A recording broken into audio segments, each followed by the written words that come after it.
Halo guys, balik lagi guys di channel modification guys. Ini kita mau cerita mengenai kasus yang unik banget di motor Ninja 650 nih. Kasusnya unik, jelimet, udah gitu pemeriksaannya mesti komprehensif. Padahal halnya itu konyol banget, dan kalau salah diagnose, efeknya itu adalah ongkos perbaikannya akan sangat mahal sekali. Nah, oke. Ini Kawasaki Ninja 650. Ini kemarin ini motornya nih di towing ke workshop kita modification di Gading Serpong. Nah, ini keluhan pertamanya dari ownernya ini adalah masalah si tabung radiatornya ini meluap dari sini nih, meluap sini nih, dari selang ini masuk sini meluap. Nah, udah gitu ownernya ini sempat ke beberapa bengkel. Ada beberapa bengkel itu ngasih beberapa diagnosa, ya kan, dari perbaikan ringan sampai perbaikan besar. Untuk perbaikan ringan atau besar yang ditawarkan, mengarahnya semua ke masalah di mesin. Kalau udah masalah mesin, ini pasti urusannya bukan masalah urusan murah, pasti urusannya berjuta-juta. Nah, kalau kita pribadi menilai Kawasaki IR6 Ninja 650 versus atau Vulcan 650 itu mesinnya itu nggak cepat rusak. Jadi sebelum bongkar di mesin, coba deh cek dulu yang lain-lain. Nah, ownernya sempat ngobrol juga sama kita.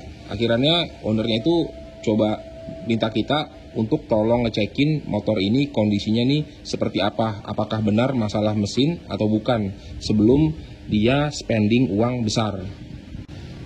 Oke, jadi gejalanya ini motor kalau dipakai sekitar 10 atau 15 menit itu akan nge-bubble di tabung reservoirnya. Nah, terus udah gitu sampai sini kondisi coolant-nya itu udah kosong. Jadi untuk pemeriksaan coolant-nya kita isi lagi nih semua. Coolant-nya kita isi lagi, motornya kita nyalain. Dan beneran memang terjadi bubbling di situ ya, meluap di situ. Nah, meluap di situ kondisinya si kipas radiator nggak nyala.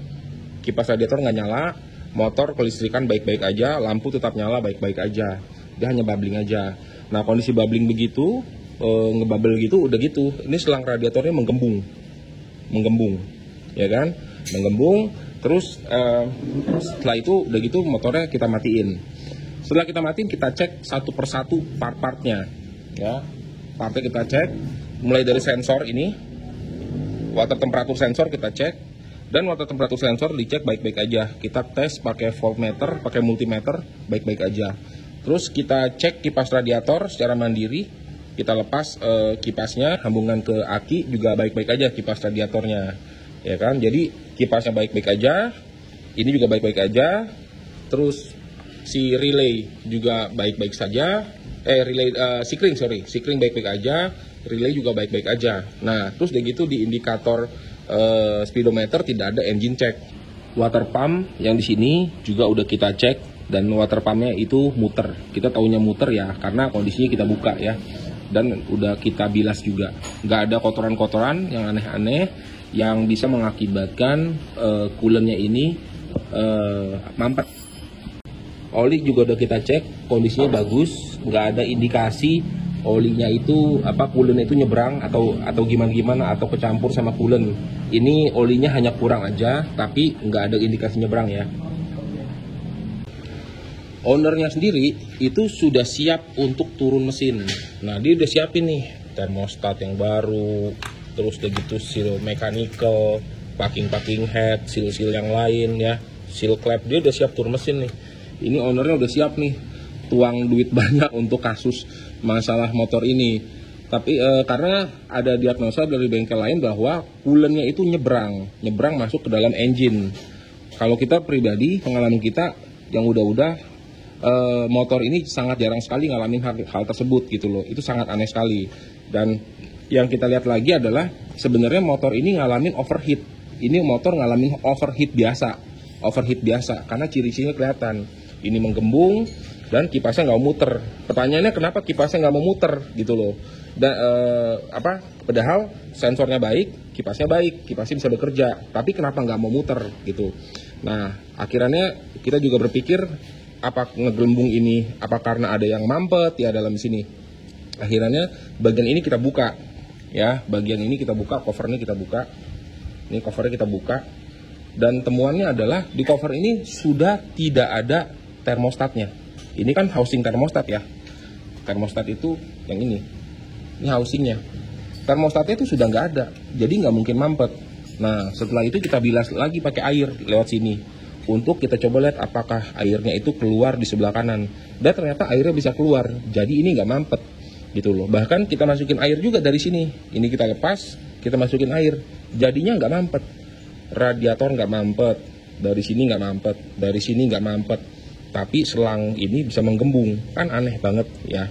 Jadi setelah kita lihat-lihat, terpikir-pikir bahwa selang ini menggembung ini karena tekanan yang terlalu tinggi di dalam sistem pendinginan radiator ini. Jadi karena tekanan yang terlalu tinggi, akibatnya otomatis kan menekan cap ini ya, menekan cap ini nih, tertekan nih. Ini kan bisa tekan ke dalam, ya kan, menekan ke dalam, ya. Nah, tekanannya itu lari kemari ke tabung reservoir. Jadi bukan dikarenakan ada kompresi bocor yang menekan sampai ke radiator, sampai ke cooling system, bukan karena itu. Jadi sebenarnya head pun nggak ada masalah apa-apa, head nggak ada masalah, ini engine nggak ada masalah deh, ya pokoknya. Nah, udah gitu kita mikir kenapa ini sensornya bekerja, kipasnya juga bisa, kipasnya juga masih bagus, kenapa nggak mau muter? Kita sampai ngecek ECU-nya. Kemarin kita ngecek ECU kita cek, kabel-kabel kita cek, sampai ke bawah-bawah kita cek semua, sampai semua kelistrikannya sampai kemari-mari kita cek. And you know what? Temuan kita apa? Guys, gue cepet aja ya. Kalau nyari filter udara, pakai filter udara yang merek GFC. Ini filter udara yang paling gue rekomen buat pemakaian motorsport di Indonesia. Soalnya dia ini bahannya ini pakai bahan cotton gauze. Jadinya cotton gauze ini bisa menangkap air, nangkap debu, nangkap uap oli, sehingga nggak lolos masuk ke dalam mesin. Terus udah gitu nih bahan framenya ini bukan karet, ini bahannya poliuretan. Jadinya dia ini tahan panas, terus nggak mengalami perubahan bentuk, dia nggak melengkung, dan dia pun juga tahan minyak. Jadinya dia nggak bakal bisa memuai. Nah ini cotton gauze, ini bisa dipakai, terus begitu bisa dicuci, dipakai ulang sampai lama.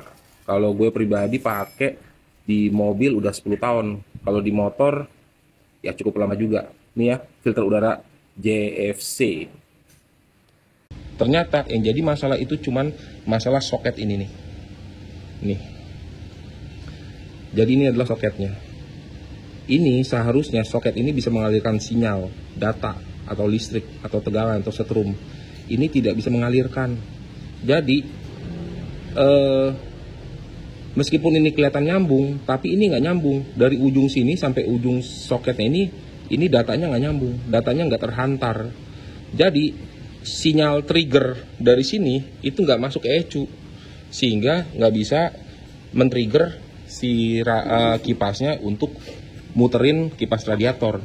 Hanya gara-gara soket ini tidak memberikan sinyal. Gitu loh. Ini ada putus di dalam, tapi putusnya di mana? Yaudah kita nggak usah ambil pusing. Yang jelas ini putus ya di dalam. Lalu kita coba sambungin langsung kemari tanpa soket dulu ya, tanpa soket dulu. Dan alhasil ini motor bekerja dengan baik, cooling system bekerja dengan baik. Ini sensornya bagus, kipasnya pun bisa muter, selangnya tidak menggembung, dan motornya baik-baik aja, adem-adem aja. Ini konyol banget. Jadi gara-gara masalah soket gini doang, ownernya itu udah sampai siap turun mesin. udah siap turun mesin. Di IR6 ini mungkin ada gejala yang bisa mirip ya, kondisi masalah coolant, kondisi apa, sensor-sensor, kondisinya itu mungkin mirip untuk masalah engine. Tapi padahal masalahnya bukan di engine gitu. Sama halnya seperti kita pernah bahas masalah sensor MAP yang ini nih. Kalau sensor MAP ini error, gejalanya pun sama seperti motor yang udah bocor kompresi, mirip-mirip kayak sehernya udah kena deh. Jadi kayak gejala olinya itu naik gitu loh guys, gejala vampir oli. Padahal masalah cuma di sensor dan di selang sensor doang, pada engine-nya nggak kenapa-napa. Kawasaki IR6 ini motornya nggak mudah rusak. Jadi kalau sampai engine itu rusak, itu aneh banget. Itu ada sesuatu yang aneh gitu loh guys. Jadi guys, seperti itu dulu guys. Ini konyol banget. Hanya gara-gara soket, diagnosanya sampai perlu diturunkan mesinnya. Oke, thank you guys.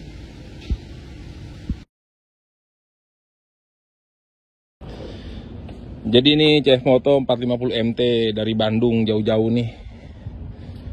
Pasang lowering kit sama otomatis mesti diganti standernya. Kalau standernya nggak diganti, motornya akan terlalu tegak. Gitu. Nih, ini lowering kitnya nih. Sudah terpasang di bawah sini nih. Rapi, aman.